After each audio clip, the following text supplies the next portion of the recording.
Hi, I'm Bob Nystrom. Hi, this is Bo Dietl. Hey, this is Rich Big Daddy Salgado. Hi, this is Doc Gidney, and you're watching Sports Biz. Sports Biz. Sports Biz with LD.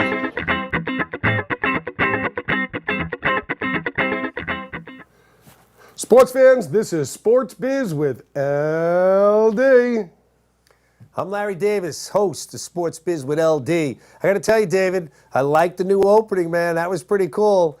Hearing all those guys, and we're going to get more of that stuff, more of those kind of promos. Gotta love it. You can see more of that stuff on our website. You got to go on our website. Got a lot of stuff going on, really cool stuff on the website. Ticket giveaway, autograph giveaway, meet people, photos. I mean, it's just a very, very cool website you need to go on, sportsbizwithld.com. You could also go on Facebook, Sports Biz with LD, the Twitter, at Sports Biz with LD. Listen, go on there, check it out, talk to me, look at me, whatever. There's plenty of guys out there for you to look at. Our first segment, always off the chest, things that are on my mind, things that I like, things that I don't like. Let's talk about the New York Knicks. You have Mike Woodson saying, the head coach of the Knicks go 37-45. And of course, Mike Woodson says, I'm the guy for the job. Why is Mike Woodson the guy for the job? He believes, and he said, that this season won't happen again. Well, Mike, how do I know that? You're saying the season won't happen again. And if it happens again next year, then what? What are you going to say? My bad. I'm sorry. It wasn't me. It was injuries. Listen, first thing out of the gate, you don't control J.R. Smith. Very immature player, who's a very good player, wins a Sixth Man of the Year award, gets suspended the first 5 games of the season for smoking marijuana. Then, 15 games into the season, he unties Sean Marion's laces at the foul line. All right, yeah, it's funny. It's cool. Then they see him mocking it at some club in the city that night or the night, a couple of nights later, messing with someone's shoes in the club. Knicks tell him it ain't cool. Don't do it again. Does it again to Greg Monroe.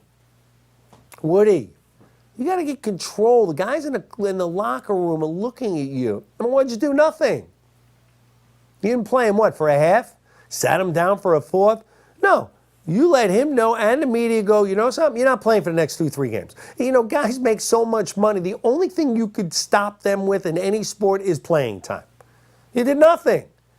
Woody, they laughed at you. How could they have not laughed at you? And then you believe you should come back. December 8th against Boston, you lose 114-73. And my arithmetic, and I'm not that good at math, that's like 40 points. Then, on national TV, March 25th against the Lakers, you lose 127-96.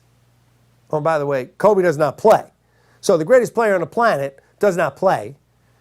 And you let up 51 points in one period. Are you serious?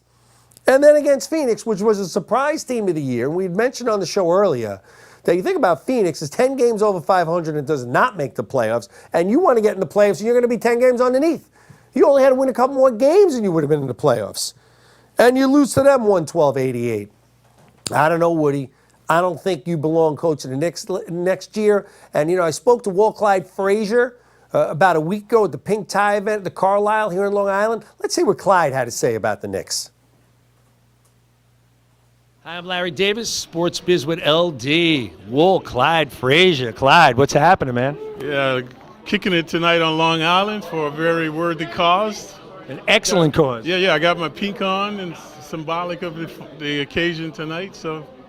I saw you the other night at the Knick event. You did say you're going to be wearing that pink blazer. Right. I haven't worn it in probably a couple of years, so this was a good opportunity to do it. It's a big affair, man. I know it's going to be so big. Over 1,000 people. I mean, they started probably about a year ago, had 300-400 people. Now there's over 1,000 people here at this event at the Carlisle. Yeah, well, I told you not to tell them I was coming. I mean, it's I brought him out, I guess, huh? Well, I did hear you say the other night that you are the greatest, Nick, and we went back to that Game 7 where you had, what'd you have, a triple-double that night? Yeah, almost 36 and 19. Yeah. That's not too bad. No, that was one of the greatest 7 games of all time. But it was because of Willis Reed courage and, of course, the Knicks fans, the greatest fans in the world, catapulting us to the victory. Which many of them here tonight. Let's talk about our Knicks today. Clyde, what's going on? We're going to make the playoffs. What do you think? Well, the last 2 games we lost, so our playoff chances are in jeopardy right now, unless Atlanta continues to choke. But they beat the Pacers last night, so I think it's gonna be pretty tough now to get in the playoffs. And even with Carmelo hurt, Contour Mortgage is the main sponsor here tonight at the Pink Tie event. These guys just do a great job, as long as with First Equity. I mean, again, the whole real estate world coming together. Yeah. It's so ironic that Melo's carried the team all season, and now when they really needed him, he's kind of broken down, can't get his shots up, and just pretty pathetic at this point that you just have to ask yourself, what if they play this way early on? I mean, they squandered so many games at home, never capitalized on the home court opportunity, so they wouldn't be in this predicament. And then you look at the Eastern Conference. I mean, to me, any team is going to be 5, 6, 7 games under 500. Come on, you can't be making the playoffs. When in the West, you're going to have a team that could be 6, 7 games over 500 and not make the playoffs. Yeah. There's a big disparity between the East and the West, and the Knicks only want to get there because they don't have a draft choice. So, they were trying to pacify the fans by. Plus, when a New York team gets in the playoff, anything could happen. Because of the crowd, they could really get hot, and we were hoping that would happen this year. And with Phil Jackson coming back, your teammate, I mean, come on, Phil's going to do a phenomenal job. He really will. Yeah, he already has. He's brought credibility to the organization. He should be able to attract good players. So now he just has to decide who's going to be the coach, because he's not the coach. So how is he going to implement his ideas and philosophy into the Knicks without being the coach? Well, Clyde Frazier, thanks for coming to the Pink Tie event here at the Carlisle here in Long Island. Thank you. Appreciate it. Pleasure seeing you. That's right. You too, my man. Larry Davis, Sports Biz with LD. You heard it from Clyde himself. He used the word pathetic.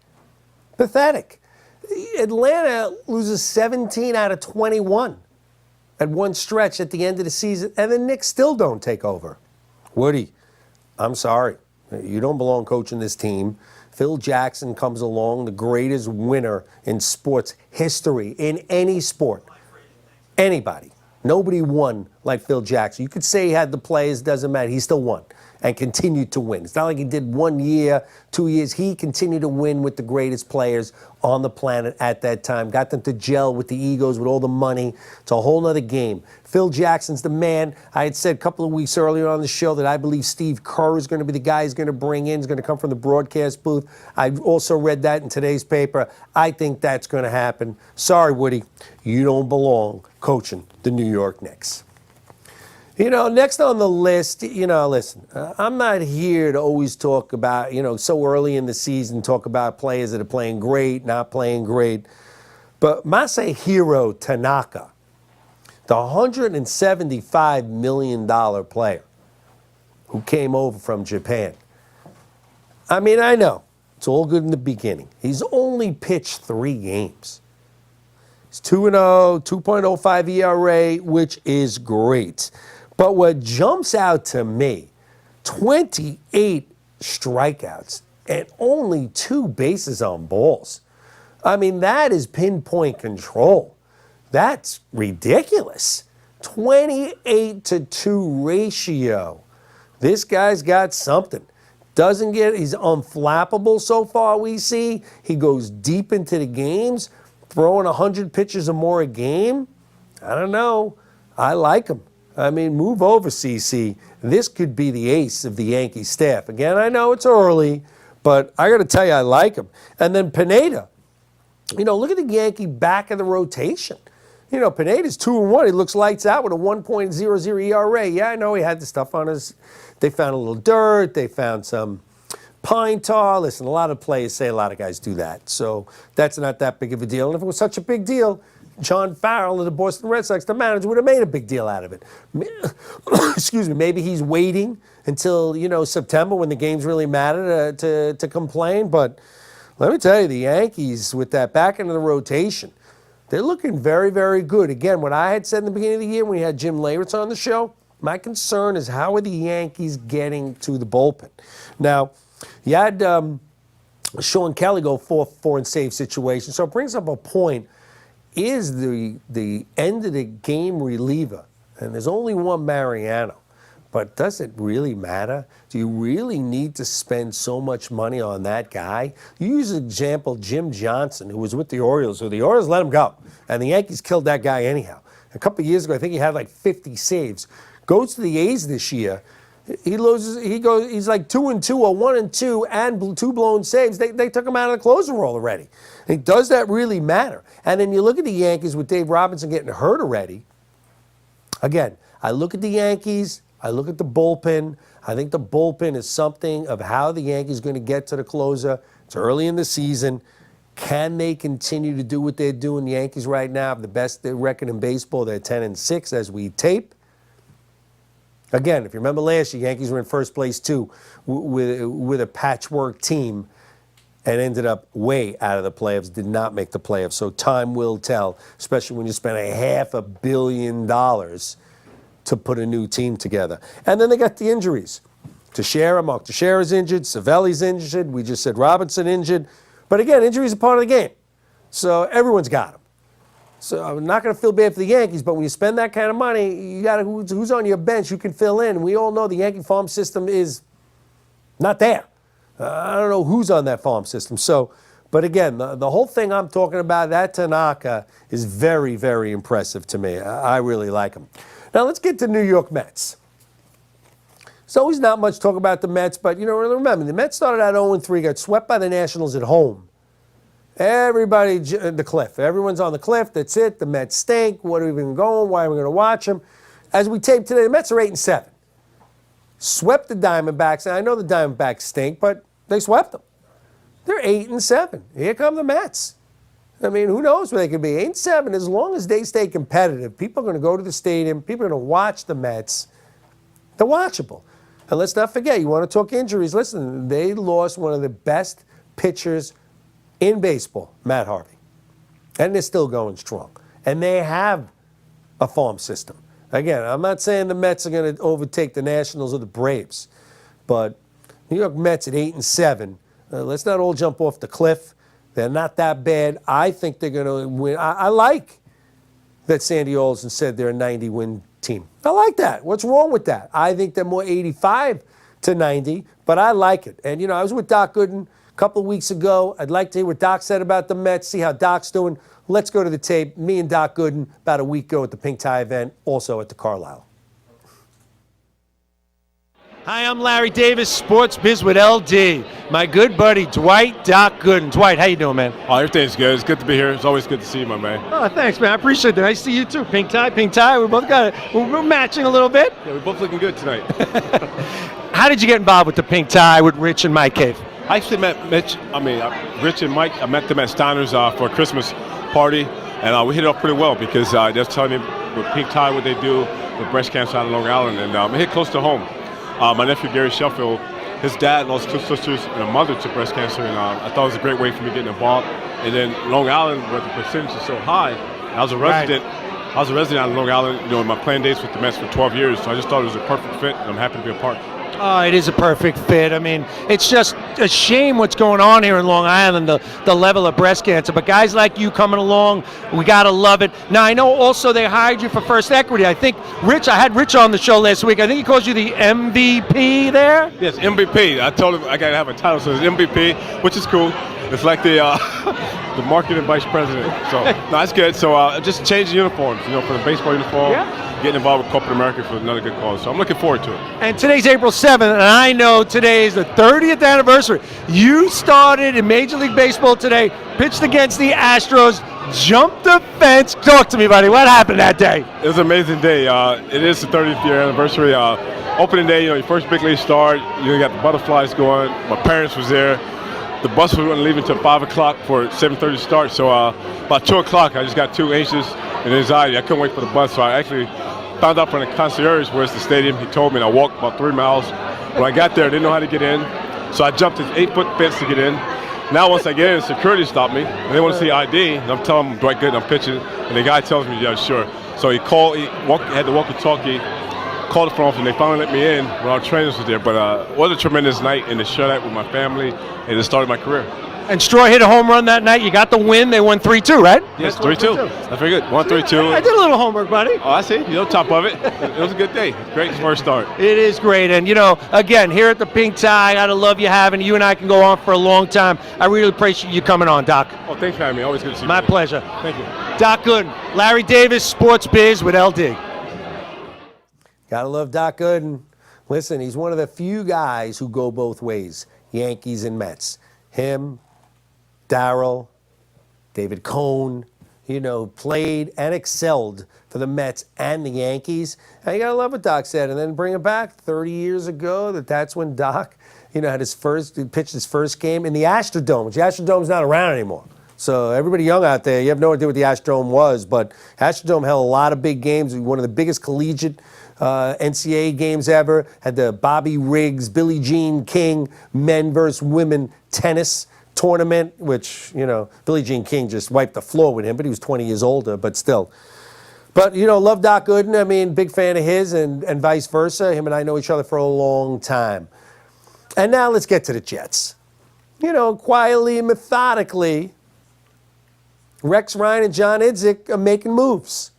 They signed Chris Johnson, the Tennessee Titans. Hey, listen, he's one of the best running backs in the NFL.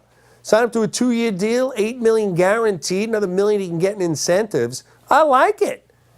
I like it a lot. You know, now the Jets have a 3-headed monster, quote unquote, over at the running back situation. See if Geno can make it. You got Michael Vick. They need a receiver. I like the move of Chris Johnson.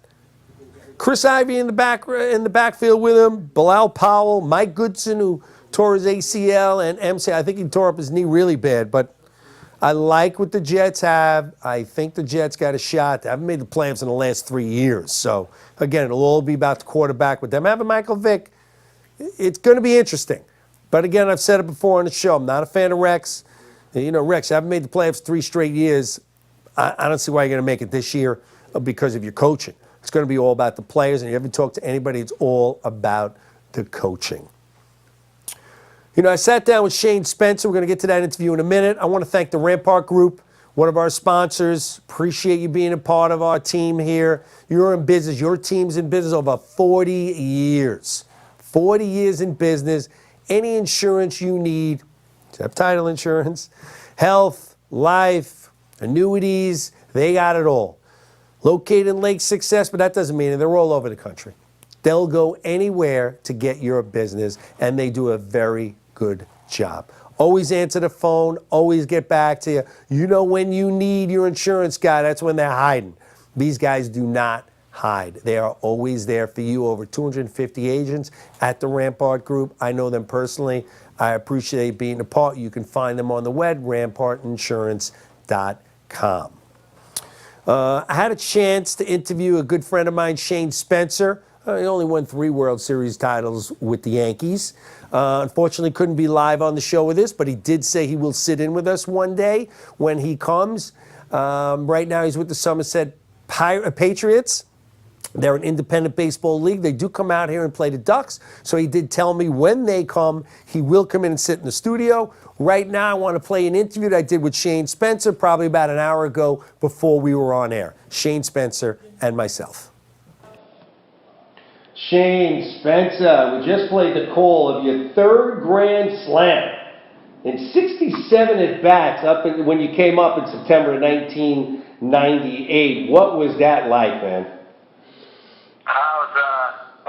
That specific at-bat, it's kind of funny. I see the video of me coming around second base and laugh and kind of smiling, and everybody's asking me, like, oh, what are you smiling about? You know, were you just couldn't believe you did it again? But actually, I thought there was 1 out, and I was actually trying to hit a sac fly. And when I was coming around the bases, I looked at the scoreboard, there was 2 outs. So it ended up going out. So it's kind of I was just laughing at myself for being kind of a jackass. So.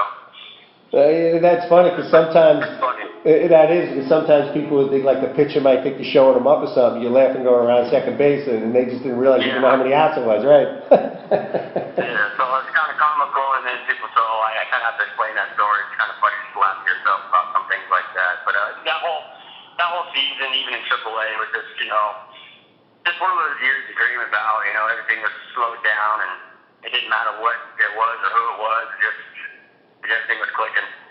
Why was everything clicking? And then you come to a team of veterans. In '96, they win the World Series. And then you come and they go on the clubhouse with Jeter, Posada, Rivera, Pettit, Bernie Williams, Clemens. You must have been in awe. Well, the thing is, it's really not the core four. It's the core 4+1, I think, right? So, I came up with all those guys in the minor leagues. I just obviously I wasn't talented like they were, and it took me more time to get there. But like my year of '90 with Mariano, Carl Everett, Ricky Leday, and then like Jeter, Posada came the next couple of years, and Mendoza. So that was the core we came up with, and so it really wasn't that big of a deal for me when I got up there. I pretty much knew everybody, and plus being in big league camp for a couple of years or a year or so, then I really didn't miss a beat, really. So it wasn't a big awe thing for me. We're talking to Shane Spencer, three-time World Series champ with the New York Yankees.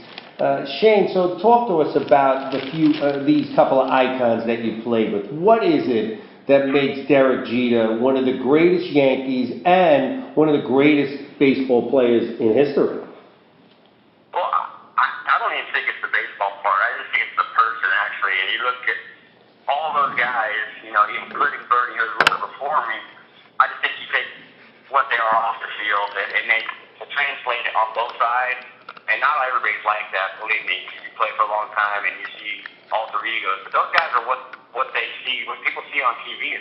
That's how they are off the field, too. And I just, what a privilege to come up with guys like that. And obviously, I wasn't a good Samaritan as much as they were. I was a little off the field stuff. But you just knew what to expect all the time. You didn't have to worry about, those players. They took care of business. Everybody got their work in. You had Joe Torre, who didn't necessarily talk to everybody, but he was the guy that kept everybody, together. He was great with the media, and then he let the players, police themselves and take care of business. And, it's just a great honor to be in that organization, especially during that time. And then, of course, the other great one, Mariano Rivera, first question will be, Shane, what made him unhittable? Why can nobody hit that, and could you have hit him? Well, you could probably check the numbers. He could probably tell you I hit him okay. So, but I couldn't help when he came up, he was a middle reliever early in his career, and he was more of a sinker ball slider guy. And then he had his arm problem. He had surgery, and he came back. He was throwing harder, but straighter. And then when he learned that cutter, and you know what? Even in the league I'm in now, everybody throws a cutter. They all think they can, but nobody can control it. And with velocity like he could, I think. When you could pitch both sides of the plate with one pitch, it's going to go down in history as, his best pitch ever. And people are trying to duplicate it, and he just had such great mechanics, and, especially in that role where, he's not all jacked up there. He's out there trying to embarrass people. He's out there doing his job, and to see that every single day, and you knew if you had a lead, the game was, 99.9% over. It's a good feeling to have. And such a great guy, he is one of the nicest people you ever meet that I've ever met in baseball, or just, as a regular person, too. Yeah, he's a great guy. I've been with him many times as well, and, you got to love him. Let's talk a little bit about minpros.com. Our buddy Joe, who was nice enough to get you to call into the show. Tell us about what you're doing for MinPros with the baseball stadium tours. Oh, well, Joe, the tours are great. We come to Yankee Stadium. We have a group of people, I'm not sure about how many it is, maybe around 30. And you get to go around the new stadium, and you go to Monument Park, the clubhouse, the batting cage, the dugout. You get to go around the stadium, and they have a tour guide with you, and they talk about the history of, in the trophy room as well. But, Mickey Mantle and all Lou Gehrig and all those guys were, And, depending on your tour guide, you get to see, you learn something every time. And I'm not a big historian, but even coming from San Diego, I didn't know that much about the Yankees. But Joe gets some of those ex-players in there, and it's enjoyable. It really is. People ask you questions about, who do you play with, or, most of the questions are about Derek, of course. But, they want to know if he's actually that really nice of a guy. And it's a lot of fun, and we have a little lunch and take pictures, and then it's a lot of fun, and it's fun for me to get back to the stadium, too. It sounds like it's a lot of fun for you too as well. So, like if I took one of those tours, I get to go in the dugout, I get to go in the clubhouse, and I get to hang out with Shane Spencer. Is that pretty much what you're telling me? Yeah, pretty much. And we go around and we ask questions, we take pictures. It's a lot of fun. For me, it's only 45 minutes to an hour from where I'm at here in Somerset, New Jersey, and so when I get a chance, Joe tries to get me in there whenever I can, because we do have a good time, and I interact with the people that are on the tour. It's a lot of fun, and then he also does some baseball suites sometimes, and obviously that's a tough one for me to do just because our schedule of playing, it's almost, it's a minor league schedule. We're playing, I think we get off 1 day a month, so it's pretty tough to get those gigs. So now you're working with the Somerset Patriots. Let's talk a little about you and what you're doing with yourself today. So you work for the Somerset Patriots. So tell us about that, but also you aren't working with the Yankees. I mean, the Yankees never wanted to get involved with you? I came real close. I interviewed for a pro scouting job this year with the Yankees, and 8 of us interviewed for it, and it came down to me and one other guy, and they took the other guy, same experience as me, and they went with him because of demographics. He lived in the Northeast. That's what they wanted somebody covering that area. I don't know if I failed to tell them, hey, that's my family. I'll move. I have no problem with that. It's a good job. It's something I want to get into. But I'm in here in Somerset, and I love it. It's Sparky Lyle was the old manager here, so we see him still around a lot. And we have it's really great. It's like AAA, but here it's a lot of guys that are trying to find themselves again. They come here, they get more at bats, or they're a pitcher coming off injury. So it's not quite as a mechanical thing as you're coaching like an affiliated ball. It's more here, a little more on the mental side. How come nobody calls me up, or how do I get back to the big league? So you're dealing with more of a mental side of the approach. And out here in Long Island, we have the Long Island Ducks. Are they in your league? Yes, they are. They got Long Island, Bridgeport, Camden.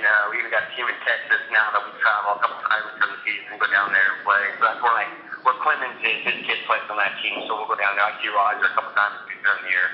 Wow, that's great. So if they're on your schedule, I'd like to check. Maybe you want to come into the studio. You and I could do a half hour and talk about all kinds of sports, not just Yankee baseball. What do you think of that? Well, yeah, absolutely. You just gotta, whenever I can do anything, I always try to. It's and my manager here, who actually got called up with the Yankees, Brett Jody, and then we traded them for Jordan Hitchcock to the Padres. So he's the manager here, and that was kind of one of our deals. Hey, if I get an opportunity to do stuff, I'd like to. Be free to be able to do some of the stuff. As long as I'm back for the games, usually he's pretty cool about it.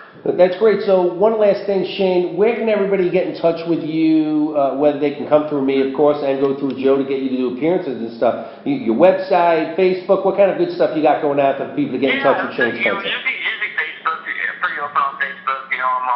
That's how people get a hold of me usually. And then Joe, has a lot of connections here that if people want to do something, get involved. There's also a new website out called througout.com, and that just started, I think, Kiki Barber helped start. I know about it. Yes, yeah.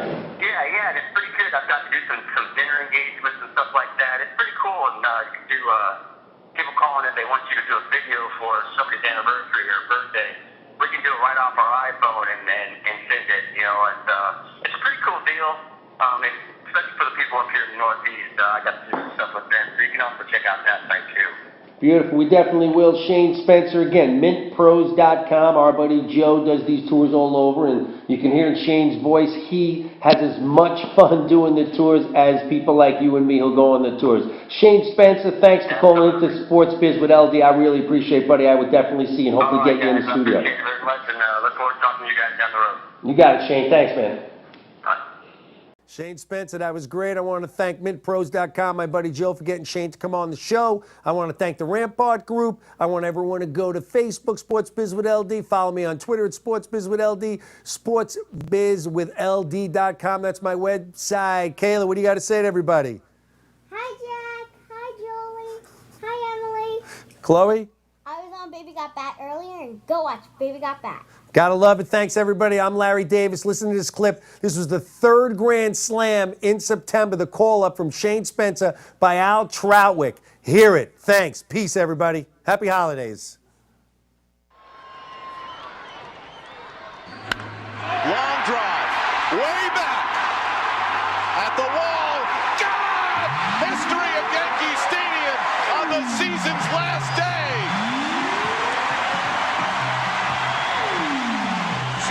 Spencer's third Grand Slam as a rookie.